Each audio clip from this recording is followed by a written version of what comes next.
할렐루야. 아멘. 오늘은 책임과 염려라는 제목으로 함께 하나님의 말씀을 나누겠습니다. 6주간 달려오던 성령의 열매 설교를 잠깐 멈추고 다른 말씀을 나눠보려고 합니다. 책임을 경험하면 염려가 물러간다는 내용으로 우리 함께 하나님의 말씀 나눌 건데요. 지난 6주에 걸쳐서 우리가 이제 성령의 열매에 대해서 듣고 배웠죠. 그죠? 어떠셨나요? 성령의 열매. 벌써 6번의 시간을 지났는데 어떠셨나요? 네. 도와주십시오. 성령의 열매를 맺으면서 살아가려고 노력하고 계신가요? 예, 좋습니다. 네, 참 어렵죠. 그죠? 성령의 열매를 맺으며 살아간다는 삶이 참 어렵습니다. 머리로는 이해를 하고 받아들여도 가슴으로는 이게 받아들일 수가 없는, 혹은 또 어떤 사람은 머리로 이해하기도 어려울 수도 있죠. 우리의 삶이 그렇게 순탄치만은 않기 때문입니다. 그렇죠? 이게 힘들지 않고 어려운 게 없으면 누가 말씀대로 못 살겠습니까? 다 말씀대로 살 수 있어요. 근데 우리 삶은 그렇게 쉬운 길이 아니기 때문에 이 성령의 열매를 맺으면서 살려고 노력하며 사는 삶이 참 힘든 것 같습니다. 지금 내 삶도 힘들어 죽겠는데, 돈도 부족하고 가진 것도 많지 않고 또 이뤄낸 것도 아직 없고, 하나님이 만드신 이 세상이라고 하는데, 하나님이 이 세상을 창조하셨다고 하는데 그걸 누리기에는 지금 내 삶이 너무 무겁다, 이런 생각이 들기도 하는 거죠. 오늘 본문이 이런 마음, 이런 삶의 무게에 대해서 다루고 있는 본문이에요. 그래서 오늘 본문을 통해서 우리가 예수님께서 이 삶의 무게에 대해서 어떤 소망을 주고 계시는지 세 가지로 살펴보겠습니다. 첫 번째는 염려하지 말라, 두 번째 분별하라, 세 번째 책임을 지라, 이렇게 세 가지로 살펴보겠습니다. 먼저 염려하지 말라는 건데요, 오늘 본문은 우리가 많이 접했던 본문이에요. 그죠? 되게 많이 접해봤던 본문입니다.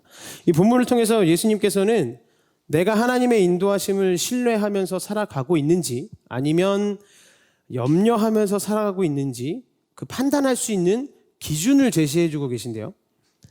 이 기준으로 한번 각자의 삶을 점검해 보시길 바랍니다.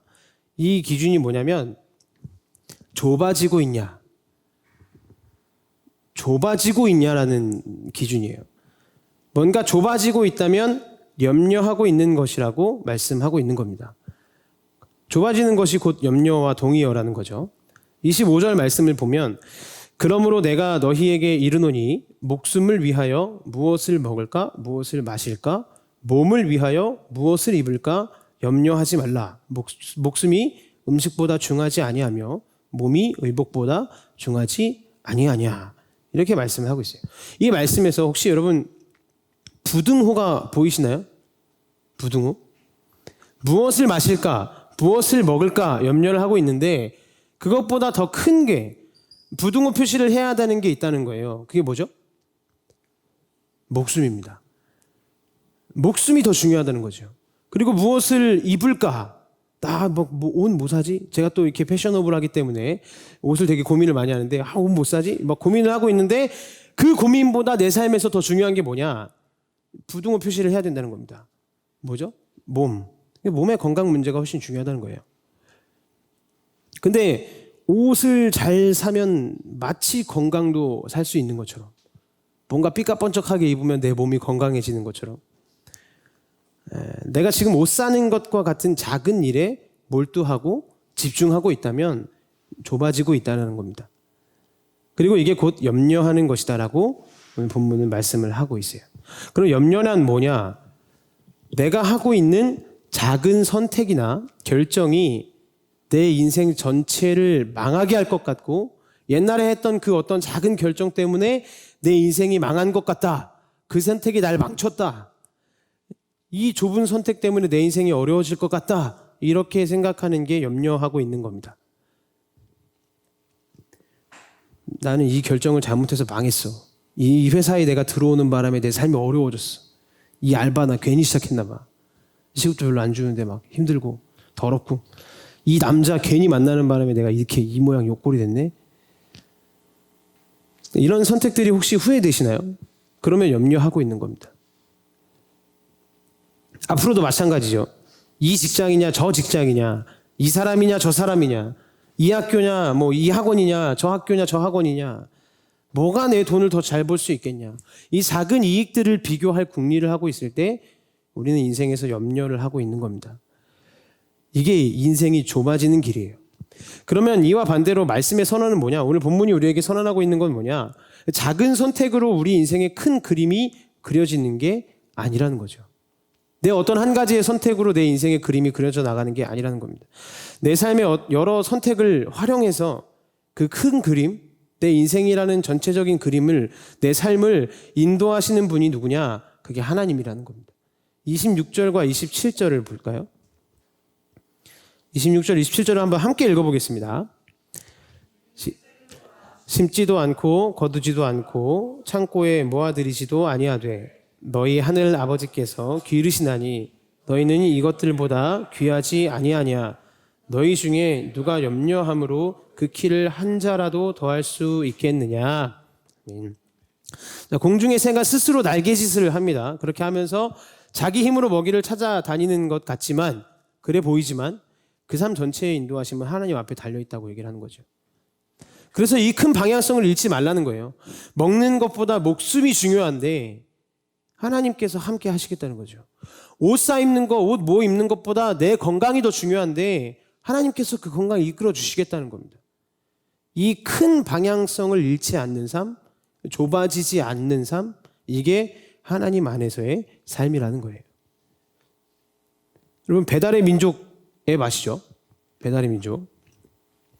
우리가 오늘 야외 예배를 나가서 그러진 않을 건데 만약에 이 배달의 민족으로 치킨을 주문하면 한 3, 40분 걸리면 올 겁니다. 그죠? 배달의 민족은 그럼 뭘로 돈을 버나요? 네, 수수료로 돈을 벌겠죠. 수수료를 받습니다. 가맹점한테 수수료를 받아요. 그러니까 15,000원짜리 치킨을 시키면 뭐 몇 프로를 떼간다. 뭐 이렇게 해서 하겠죠. 이게 배달의 민족의 비즈니스 모델이었어요. 근데 이 가맹점들이 배달의 민족으로 주문이 오면 수수료를 내야 되니까 이 짜증이 나는 거예요. 괜히 나는 내가 요리 다 해놓고 내가 맛있게 준비해가지고 다 했는데 저기다 돈을 줘야 돼. 이게 뭐지? 이게 짜증이 나는 거죠. 여러분, 그래서 그런 거 혹시 느껴보셨어요?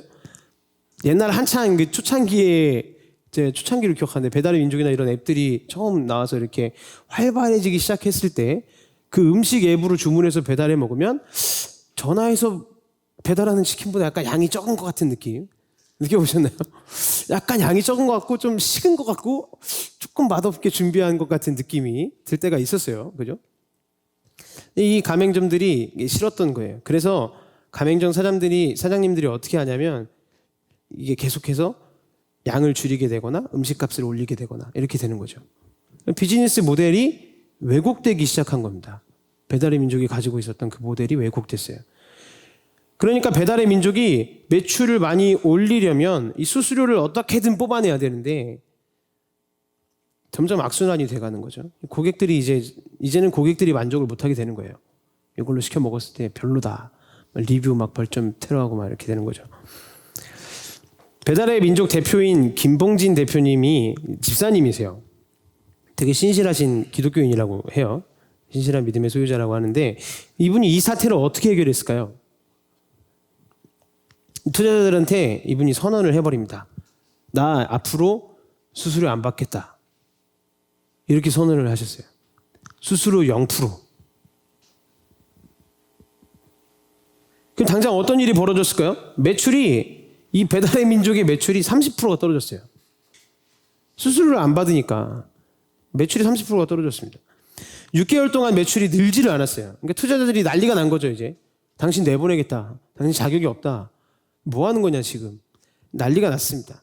그럼에도 배달의 민족이 어떤 선택을 계속했냐? 광고비만 받기로 했어요. 난 수수료 안 받겠다. 니들이 뭐라 그래도 난 안 받습니다.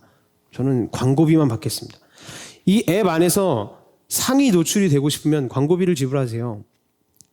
이걸로만 이익을 창출하겠다는 거죠. 가맹점주들이 뭐라 그랬을까요?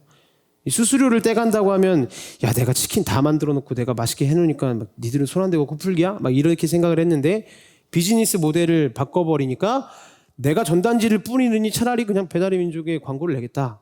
이렇게 생각을 하게 된 거죠. 이런 느낌을 심어줬다는 거예요. 그래서 다시 6개월 후에 배달의 민족의 매출이 상승하기 시작합니다. 이게 합당한 투자라고 여기기 시작했다는 거죠. 작은 수수료 몇 프로 떼려고 고민하는 사람들이 많죠. 작아 보이는 수수료 막 어떻게든 받아내려고. 근데 이 배달의 민족은 이 김봉리 대표님은 다르게 생각했어요. 그거 몇 프로 선택해서 내 비즈니스 이어가겠다? 그 몇 프로 그냥 선택 안 했습니다. 이 김봉진 대표님이 이렇게 얘기를 했다고 해요. 내가 원한 브랜드 이미지는 배달의 민족은 착해라는 이미지였다. 이 큰 그림을 가지고 가니까 작은 이익에 집착하지 않을 수 있었고, 그러다 보니까 오히려 더 상생하는 결과를 가져왔다는 겁니다. 우리의 신앙도 이 방향이 돼야 돼요. 절대 좁아지면 안 됩니다. 지난날의 선택에 사로잡혀 있거나 앞으로 뭔가를 잘 살아보려고 혹은 여기서 매출 내야 된다, 이 생각으로 작은 선택에 집중하면 안 된다는 거예요. 이 선택 때문에 망할 것 같다. 이거는 강박이고 좁아진 겁니다. 좁아지지 마시고 하나님 안에서 큰 방향성을 가지고 꾸준히 나아가십시오. 이게 하나님께서 우리 삶에 은혜를 공급하시는 방법입니다. 두 번째는 분별하라는 건데요. 분별하라. 본문은 이제 염려하라는 말 대신에 어떤 말을 하냐. 그러면 염려하지 말고 이걸 해라. 이렇게 얘기를 합니다. 그게 뭐냐면 하나님의 뜻을 구하면서 그 자리에 머무르고 분별하라라고 말씀을 하고 있습니다. 본문 33절 말씀인데요. 그런즉 너희는 먼저 그의 나라와 그의 의를 구하라. 그리하면 이 모든 것을 너희에게 더하시리라. 하나님의 나라와 그 의를 구하라는 게 무슨 뜻일까요? 하나님의 뜻이 이루어지길 원합니다. 어디 기도원에 가가지고 하나님 뜻이 이루어지길 원합니다, 이렇게 기도하라는 뜻이 아니에요.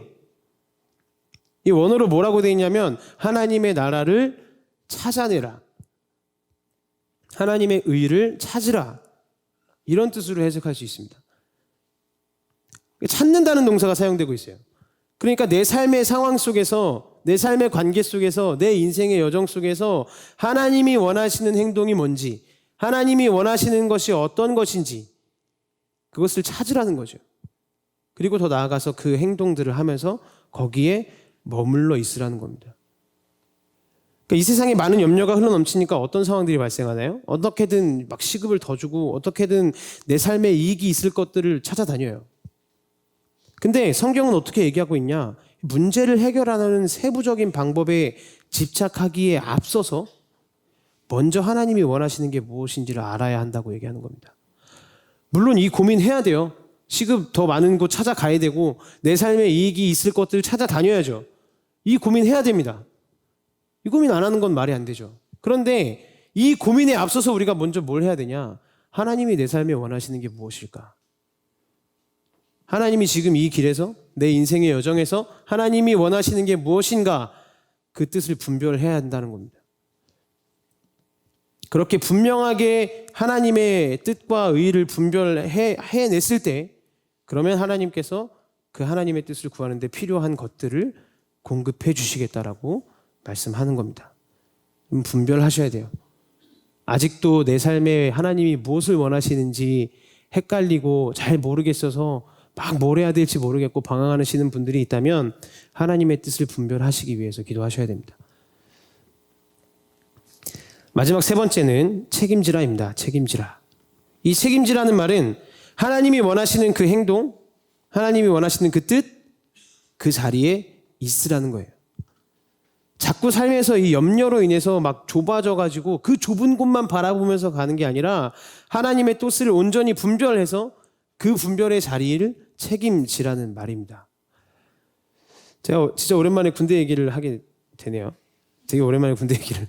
네. 제가 군에 복무를 할 때 제가 3년 근무 동안 다 남쪽에 있었어요. 네. 여러 번 말씀드렸지만 1년 차에는 부산 작전사에 있었고 배를 탔죠. 그리고 2년은 이제 진해기지 사령부라는 곳에 진해에 있었는데 저는 이제 사실 비전이 확고하니까 전 목회자가 아니었으면 직업군인을 계속 했을 것 같아요. 그랬는데 이 목회자라는 비전이 너무 확고하니까 나는 장기 복무는 생각도 없다, 이렇게 근무를 했어요. 제가 단기 복무 3년만 딱 하고 제대를 할 거니까 마지막 1년은 제 고향인 인천에서 근무를 하고 싶었습니다. 인천에도 해군 기지가 있거든요. 인방사가.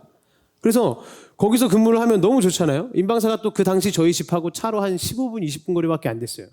그럼 저는 군대 집이 필요 없는 거예요. 어차피 장교는 출퇴근이니까 전 진짜 집에서 다니면 되는 거예요.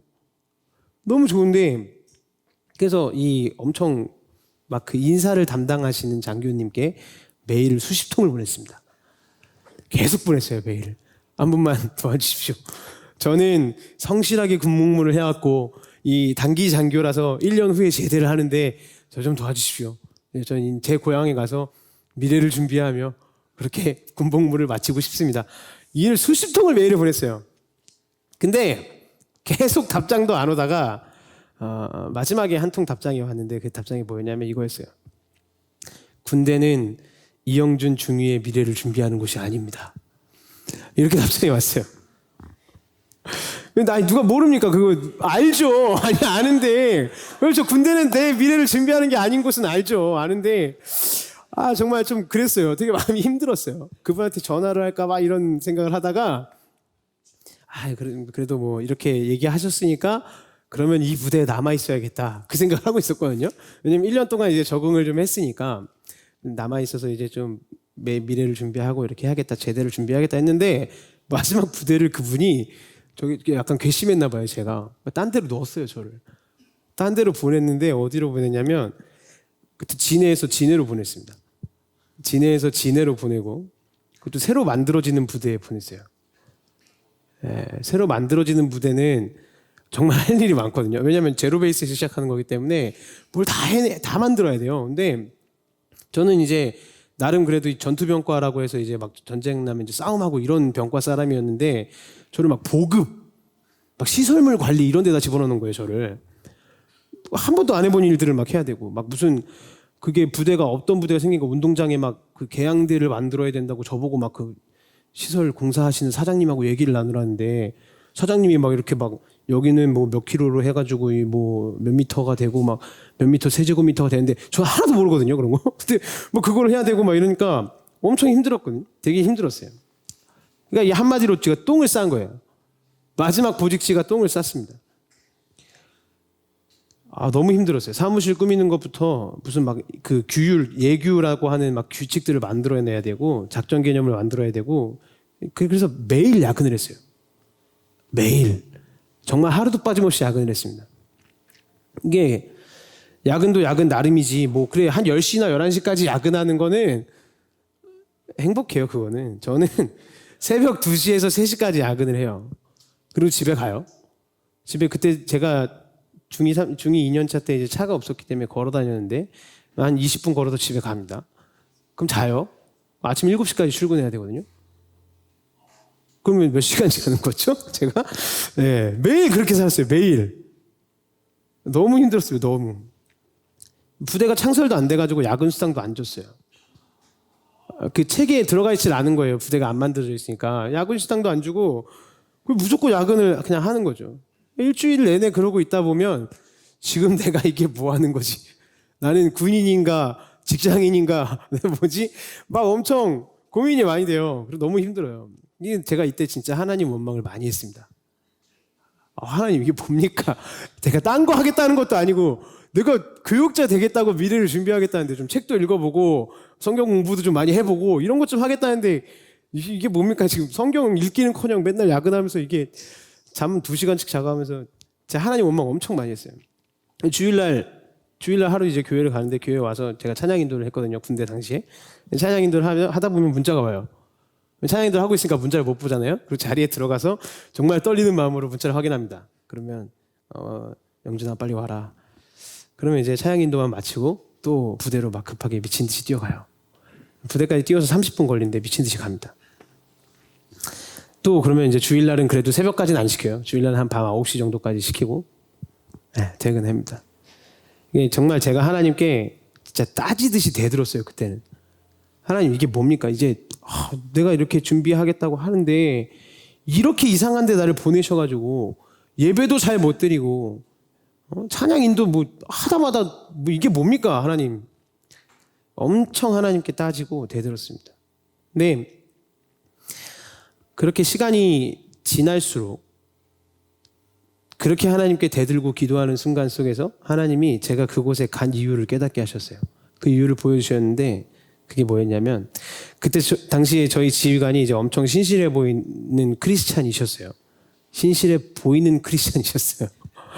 새벽 예배를 빠지지 않으시고 나가시는 분이었고, 여러분 혹시 그 아덴만 작전이라고 아시나요? 청해부대의 아덴만 작전이라고 있었죠. 그 저희 우리나라에 잡힌 포로로 잡힌 선장을 구출해내는, 그때 당시에 그 작전을 수행하던 대원들을 태우고 나갔던 배의 함장님이었습니다. 그래서 되게 훌륭하신 분인 줄 알았어요. 되게 멋있고 훌륭하신 분인 줄 알았어요. 근데 맨날 막 부대에서 성경도 읽으시고 그래요. 식사 기도도 그냥 애들 다 있는 데서 하시고 그래요. 누가 봐도 교회는 다니는 사람이었어요. 근데 문제가 뭐였냐면 성격이 더러워요. 성격이 진짜 더러웠어요. 회의하다가 막 뭐 날라다니게 막 일쓰고, 예. 욕은 기본이고, 아니 이게 제가 중이었으니까 제가 30도 안 됐을 때 중이었는데 제 옆에 이제 그 중령분이 계신데, 그래서 40대 넘으신 거죠. 근데 제가 옆에 있는데 그분한테 막 네가 무슨 중령이야, 막 이 새끼야, 막 이러면서 막 엄청 뭐라 그러시는 거예요. 제가 없는 곳에서 하시던지. 그 중령분이 얼마나 쪽팔렸겠어요. 밑에 중이들 다 있는데 거기서 네가 뭐 지금까지 군 생활을 어떻게 한 거야, 뭐 군대 밥을 어디로 먹은 거야, 막 이런 욕을 막 이렇게 하시는데 너무 제가 나 부끄럽고 그랬어요. 그러니까 그런 분이었어요, 지휘관이. 대부분의 야근은 전부 지휘관 때문에 하는 거였죠. 본인은 집에 가면서 내일까지 이거 만들어놔 이러면 이제 저희는 나와서 이제 야근해야 되니까요. 정말 힘들었습니다. 교회 다니는 사람이 그러니까 더 힘들었어요. 그래놓고 교회 새벽 기도에서 저를 만나면 이제 맨날 저한테 이영준 목사님, 뭐 맨날 이러셨어요. 이영준 미래 목사님 맨날 이러셨어요. 그러니까 제가 이분을 어떻게 대해야 될지를 모르겠는 거예요. 그래서 너무 힘들었는데 제가 그때부터 이 부대에 온 이유를 깨닫게 됐습니다. 사람들이 와서 뭐라고 얘기하냐? 그때 저하고 저희 부서에 처장님이 계셨는데, 이제 이 둘은 좀 친한 관계였어요. 저랑 처장님도 교회를 다니시는 분이었는데, 사람들이 저하고 처장님한테 와서 뭐라 그러냐? 그때 직책이 이제 근무지원 과장이었습니다. 그래서 근직 과장님, 진짜 단장님만 보면 기독교고 교회고 너무 싫은데 누가 가자 그러면 절대 안 갈 건데 근직 과장님 보면, 처장님 보면 한번 가보고 싶기도 합니다. 이 고백을 하시는 거예요. 진짜 놀라운 고백 아닌가요? 제가 뭐 특별하게 한 것도 없어요. 저는 뭐 그분처럼 새벽기도 매일 나갔던 것도 아니고 막 부대에서 막 성경책 펴놓고 읽었던 것도 아니에요. 저는. 근데 갑자기 뜬금없이 사람들이 저하고 이 행정처장님한테 와서 막 이런 고백을 하는 거예요. 제가 이때 깨달았습니다. 저는 저 자신의 이익을 찾느라 수십 통씩 막 메일을 보내고 했지만, 그럼에도 내 이익과 관계없이 너무 힘든 그곳에서 어려운 생활들을 감당했지만 그 자리를 이를 악물고 버티고 책임을 졌더니 하나님이 원하시는 것이 보이기 시작했다는 거예요. 그렇게 부대에 몇 분이 저랑 같이 교회를 다녔습니다. 그게 제 일의 원동력이었어요. 그 야근을 많이 하고 힘들어 죽겠는 그 삶의 원동력이 생긴 겁니다. 사람들에게 주님의 향기를 드러내는 삶. 하나님 나라를 구하고 책임지라는 게 뭐 가족과 직장과 뭐 이런 거 다 내팽개치고 기도원 올라가서 살아라, 세례 요한처럼 광야에서 메뚜기 먹으면 살아라, 나는 자연인이다, 뭐 이런 거 찍으라는 게 아닙니다. 내 자리에서 책임지기 어려운 그 상황, 거기에 머물러 있으라, 그 뜻이에요. 그러면 분명히 그 책임을 감당할 만한 공급을 해주시겠다. 이게 하나님의 약속입니다. 우리가 책임질 자리는 어디입니까? 여러분 각자에게 책임져야 할 자리가 어디십니까? 책임질 때 어려움 있어요. 절대 쉽지 않습니다. 그 자리를, 그 하나님께 기도하면서 잡은 그 자리를 책임져 나간다는 것이 어려워요. 그런데 그 자리에 머물러 있을 때, 그 자리를 책임질 때 하나님께서 공급해 주실 것이다. 이게 하나님의 분명한 약속입니다. 여기까지 말은 참 쉽죠. 그죠? 어느 단체나 어느 가정이나 직장이나 내가 책임질게, 걱정하지 마, 내가 책임질게, 이 말은 진짜 쉬워요. 근데 문제는 우리 마음에 이런 생각이 든다는 거죠. 그래, 그럼 내가 그것들은 책임지는데 그럼 내 인생은 누가 책임지는데요? 내가 이 회사에서 내가 독박 다 쓰고 내가 책임지고 있는데 내가 혼자 야근 다 하면서 3시까지 막 4시까지 잠도 안 자고 집에도 안 가고 야근 다 하는데 그럼 내 인생은 누가 책임지냐는 거죠. 오늘 본문 앞부분을 보면 좀 이상한 부분이 있어요. 이게 연결이 되지 않아요. 24절과 25절 말씀을 한번 보세요. 24절에서는 뭐 돈 사랑하지 말고 하나님 사랑해야 돼 이렇게 얘기하시죠. 너희가 하나님과 재물을 경화하여 섬기지 말라 못한다. 하나님을 사랑해라 돈을 사랑하지 말아라 이렇게 얘기를 해요. 근데 갑자기 25절에 뭐라고 말씀하시나요? 그러므로 염려하지 마 이렇게 얘기를 하신다는 말이에요. 이어지지가 않아요. 그죠? 돈 사랑하지 말고 하나님 사랑해 그러므로 염려하지 마 이게 이어지질 않는다고요. 말이 안 된다는 거예요. 이 구절이 뭘 말하고 있는 거냐? 진짜 성경이 말이 안 되는 거냐? 우리가 돈과 하나님 중에 하나님을 택해 뭐 그렇게 살아야 돼 이런 단순한 의미를 넘어서서 더 깊은 의미를 담고 있다는 거예요. 우리가 6주 동안 들어왔으니까 이쯤 되면 제가 무슨 얘기를 하실지 감이 오시는 분들도 계실 텐데요. 누군가가 어떤 한 사람이 이 두 가지 선택지 중에 하나님이 원하시는 선택을 하신 분이 계시다는 거예요. 성경은 그걸 말하고 있는 겁니다. 우리 삶에 두 가지 선택지가 있어요. 돈이냐 책임이냐 돈이냐 하나님 뜻이냐. 마찬가지로 예수님의 삶에도 두 가지 선택지가 있었습니다. 예수님은 모든 돈과 부귀를 다 가지고 계신 분이었어요. 그죠? 내가 이걸 유지할 거냐 내가 가진 이 돈과 부귀 내가 맘만 먹으면 누릴 수 있는 이 돈과 부귀 그것을 내가 유지하고 누릴 거냐 하나님의 뜻을 선택할 거냐. 우리와 똑같은 선택지를 가지신 분이 예수님이셨어요. 근데 예수님은 하나님의 뜻을 선택하셨습니다. 우리 대신에 십자가에 못 박히셔서 우리가 하나님 앞에서 질 수밖에 없었던 그 책임, 죄에 대한 책임, 이것을 대신 감당하는 선택을 하셨다는 거예요. 돈과 부귀 영화를 선택하지 않으셨고 우리를 책임지시기로 선택하셨습니다.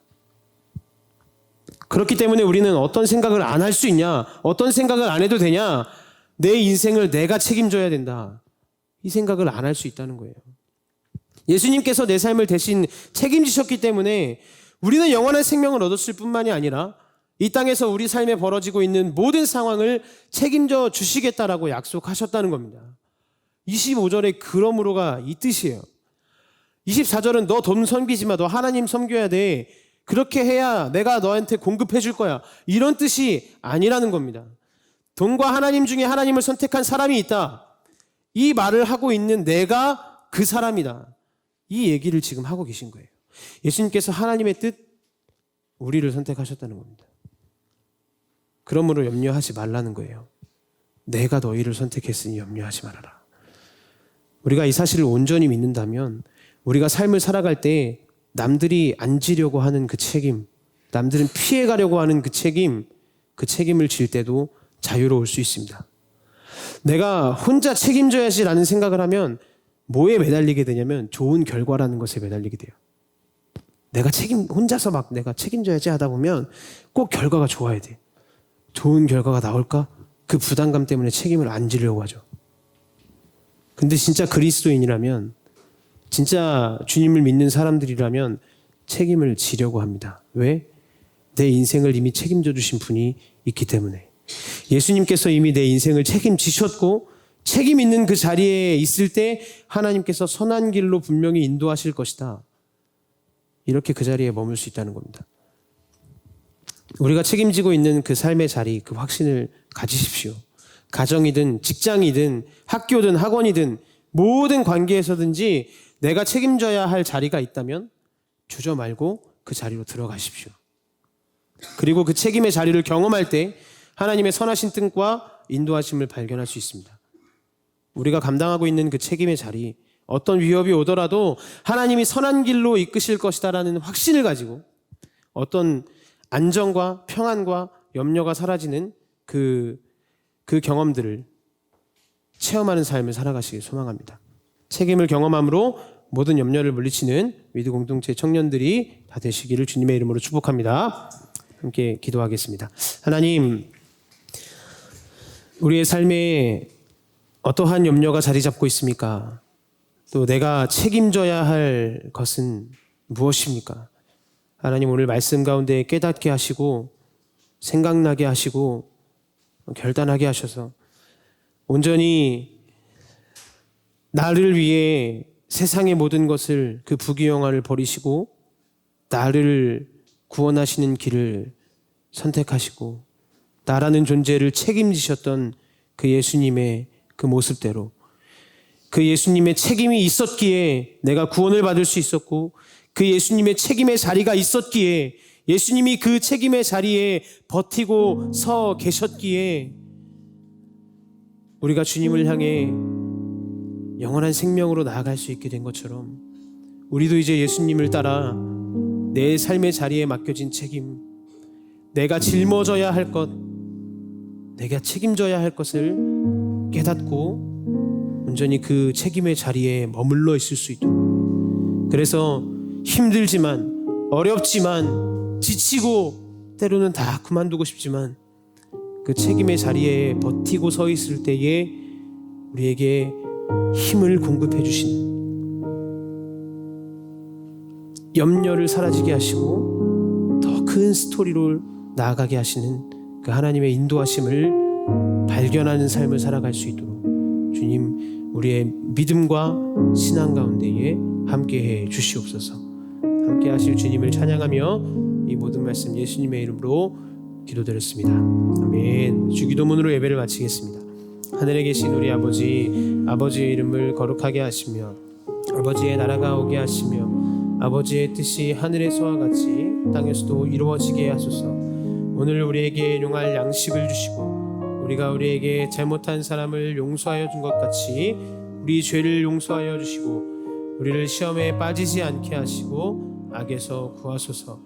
나라와 권능과 영광이 영원히 아버지의 것입니다. 아멘. 우리 하나님께 영광의 박수 올려드리겠습니다.